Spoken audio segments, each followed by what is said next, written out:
أعوذ بالله من الشيطان الرجيم. بسم الله الرحمن الرحيم.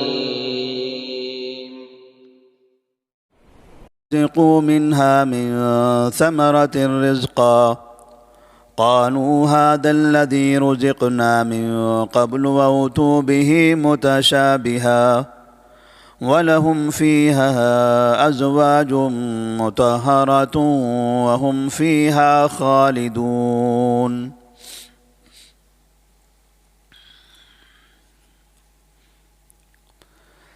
اللہ تبارک و تعالی نے سورۃ البقرہ کی 25ویں آیت میں مومنین کے انعام کے بارے میں، مومنین کے نتیجے کے بارے میں اور آخرت میں مومنین کو اللہ تبارک و تعالی کون سا اہم مقام عطا فرمائے گا، اس کا تذکرہ فرمایا ہے۔ قرآن مجید میں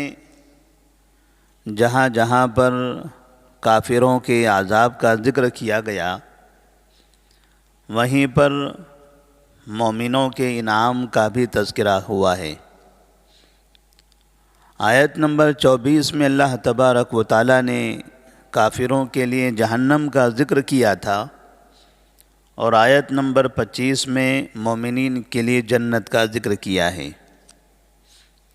جنت کا حصول کن لوگوں کو ہوگا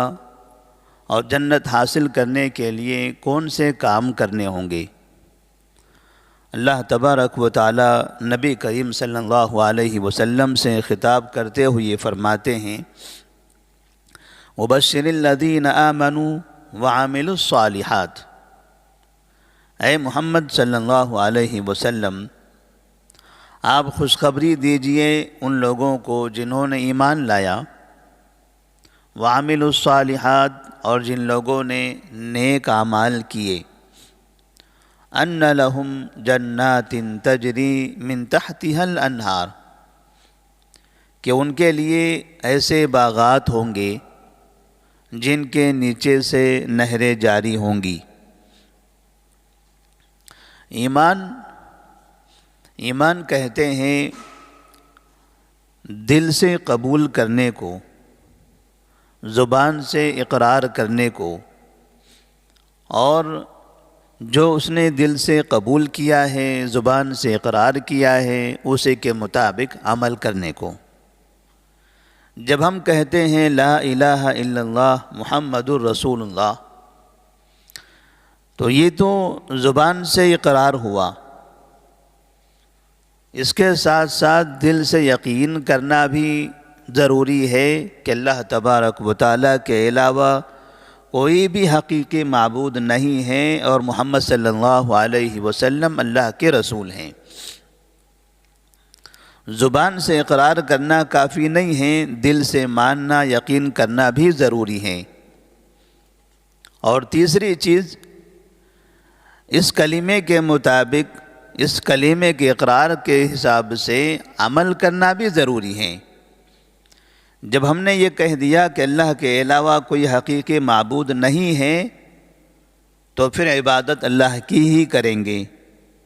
اور محمد صلی اللہ علیہ وسلم کو اپنی زندگی میں آئیڈیل بنائیں گے۔ بعض مرتبہ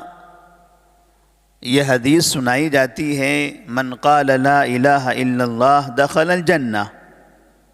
جو لا الہ الا اللہ کہے وہ جنت میں داخل ہوگا۔ تو صرف کہنے کی حد تک سمجھایا جاتا ہے کہ آپ زبان سے کہتے رہیں، آپ جنت میں چلے جائیں گے۔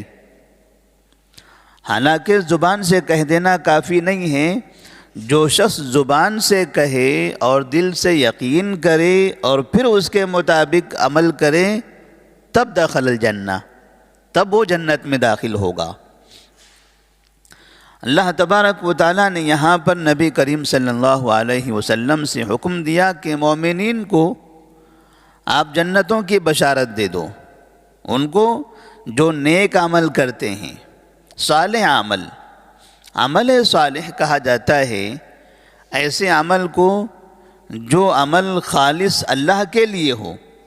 جس میں ریاکاری نہ ہو، اور اس عمل کو جو عمل نبی کریم صلی اللہ علیہ وسلم کے سنت کے مطابق ہو۔ عمل صالح کے لیے یہ دونوں شرطیں ضروری ہیں۔ اگر نبی کی سنت کے مطابق عمل کیا گیا لیکن اخلاص نہیں ہے تو وہ عمل مقبول نہیں ہوگا۔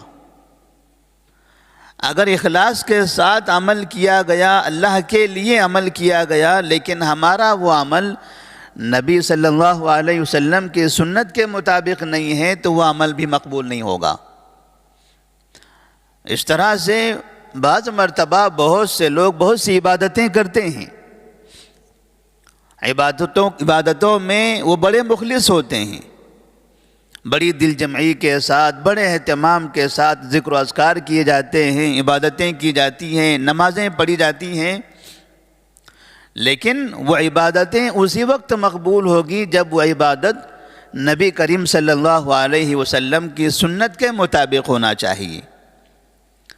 تو ایسا عمل کرنے والا شخص، اس کے لیے اللہ تبارک و تعالیٰ نے نبی سے حکم دیا کہ ان کو آپ بشارت دے دو۔ کس چیز کی بشارت ہے؟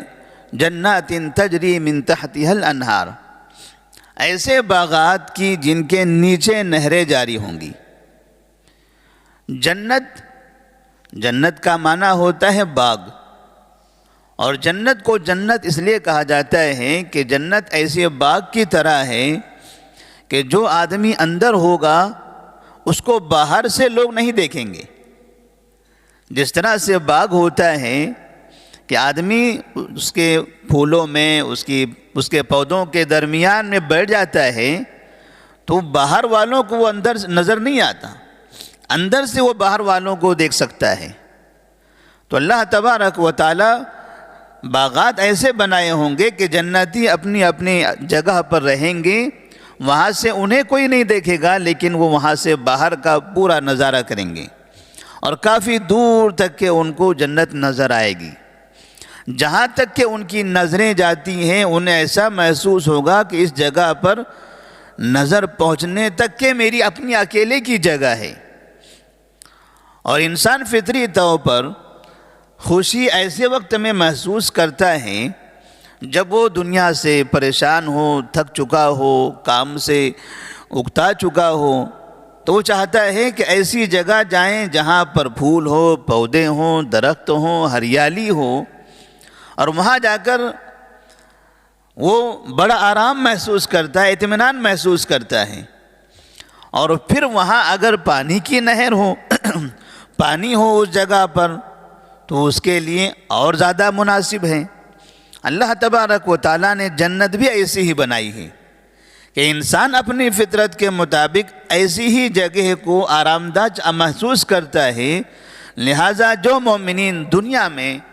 عمل کر کر کے تھکے ہوں گے، صبح ہو گئی، فجر کی نماز پڑھنی ہے، نیند کو قربان کرنا ہے، پھر اس کے بعد ذکر و اذکار کرنا ہے، عبادت کرنی ہے، تجارت کرنی ہے، پھر جیسے ہی ظہر کا وقت ہو گیا مسجد میں آنا ہے، پھر عصر کا انتظار کرنا ہے، پھر مغرب ہے، پھر عشاء ہے، پھر راتوں میں تہجد ہے، پھر صبح و شام چلتے پھرتے ذکر و اذکار ہے، ہمیشہ اللہ کو یاد کرتے ہی رہنا ہے۔ پھر رمضان کے روزے رکھنا ہے، نوافل کا اہتمام کرنا ہے، زکوٰۃ دینی ہے، صدقات کرنے ہیں۔ یعنی آدمی کو ایسا محسوس ہوتا ہے کہ میری زندگی مکمل عبادت میں گزر رہی ہے، اور عبادت کرتے کرتے میں اپنا پورا وقت اسی میں صرف کر رہا ہوں، مجھے دوسرے کاموں کے لیے وقت نہیں مل رہا ہے۔ اب یہ آدمی یہ سب کام کرتے، عبادتیں کرتے کرتے اس دنیا سے جائے گا، تب اللہ تبارک و تعالی ایک شاہانہ استقبال کرے گا اس کا، اور جنت میں بہترین مقام عطا فرمائے گا، جہاں پر پھل ہوں گے، پودے ہوں گے، اور ہر قسم کے اناج ہوں گی، اور پھر وہاں نہریں ہوں گی، نہروں میں دودھ کی نہر، شہد کی نہر، یعنی اس طرح سے اللہ تبارک و تعالیٰ اسے انعامات دیں گے۔ کلما رزقوا منہا من ثمرۃ الرزق، وہ ایسی جگہ ہوگی، ایسے باغات ہوں گے جس میں الگ الگ قسم کے پھل ہوں گے، جب جب بھی اس کے پھل کو کھایا جائے گا قالوا هذا الذي رزقنا من قبل واتوا به متشابها، وہ یہ کہیں گے، جنتی کہیں گے کہ اس طرح کا پھل تو ہمیں پہلے بھی ملا تھا، یہ پھل بھی اسی طرح کا ہے، یہ پھل بھی اسی کی طرح کا ہے، یہ پھل بھی اسی، انہیں سارے کے سارے پھل ایک جیسے ہی ہمیں نظر آ رہے ہیں۔ کیوں؟ وَأُتُوا بِهِ مُتَشَابِهًا، وہ شکل و صورت میں ایک جیسے دکھائی دے رہے ہیں، لیکن جب ان کو استعمال کرے گا، انہیں چکھے گا تو سب کا مزہ الگ الگ نظر آئے گا۔ تو یہ بھی ایک بہترین معجزہ ہے، انسان کی آنکھوں کے لیے یہ بھی ایک اچھا پن ہے کہ انسان کسی چیز کو ایک جیسا دیکھ رہا ہے لیکن ہر ایک کا مزہ الگ الگ ہے، انسان کو اس سے بھی خوشی محسوس ہوتی ہے۔ تو اللہ تبارک و تعالی جنت میں اس کے لیے پھلوں کا انتظام کرے گا، خاص طور پر پھلوں کا تذکرہ کیا گیا ہے۔ وَلَهُمْ فِيهَا أَزْوَاجٌ مُطَهَّرَةٌ وَهُمْ فِيهَا خَالِدُونَ، نیک عمل کیا ہے، مومن ہیں، رہنے کے لیے باغات ہیں، بہترین جگہ ہے، کھانے کے لیے اچھے اچھے پھل ہیں، اور پھر ساتھ میں تیسرا انعام ہے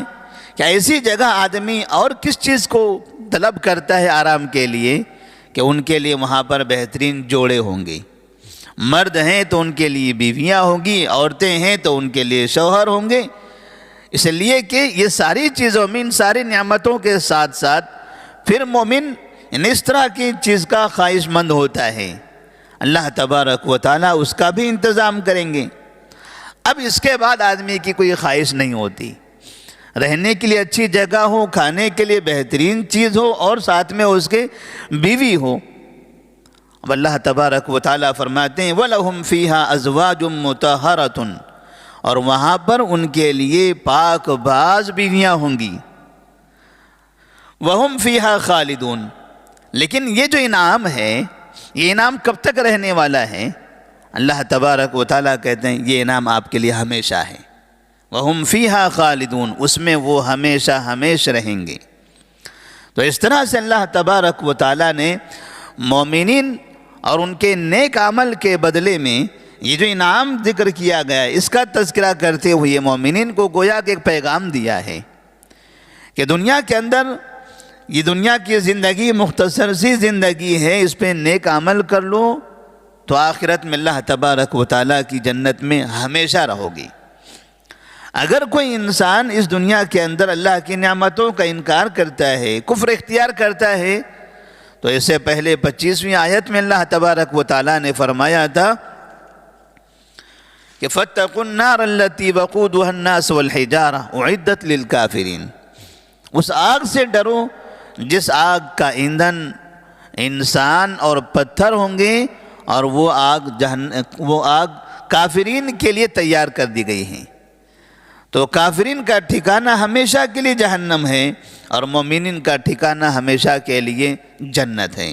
اللہ تبارک و تعالیٰ سے دعا کرتے ہیں کہ اللہ تبارک و تعالیٰ ہمیں نیک عمل کرنے کی توفیق عطا فرمائے،